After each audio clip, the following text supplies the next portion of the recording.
खुलुमबाय आङो गासिबो रायजो राजाफोरखौ दिनै जिहेतु फोसावदों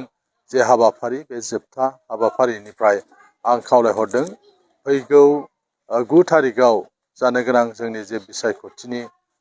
भट होनाय दिन बे दिनखालि गासिबो रायजो राजाफोरखौ आङो खावलायनो लुबैदों नोंथांमोना जोंनि क'क्राझार समस्तिनि जौगानायनि थाखाय बिटिआर एकर्डखौ मावफुंनायनि थाखाय आरो गोजोन थासारि गायसननांगौनि थाखाय नोंथांमोना जाहाथे इउपिपिएलनि बिजाथि आंनो क'क्राझार समस्तियाव भट होनानै जाहाथे देरहासार खालामो बिनि थाखाय आं बयखौबो गुरैयै खावलायहरदों मानोना इउपिपिएलआ दिनै बाहाय गोजोन थासारि गायसननायजों लोगोसे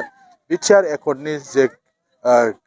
गोरोबथानि जे दफाफोर दङ बे दफाफोरखौ मावफुंथारनांगौ दिनै दफाफ्रा माखासे मावफुंजाबाय आरो माखासे मावफुंजानांगौ दं बेनिखायनो जोङो आसाम एसेमब्लियाव थांनानै जाहाथे आद्रा थानाय जि दफाफोर दङ बे दफाफोरखौ मावफुंनायाव जाहाथे जों मैखोम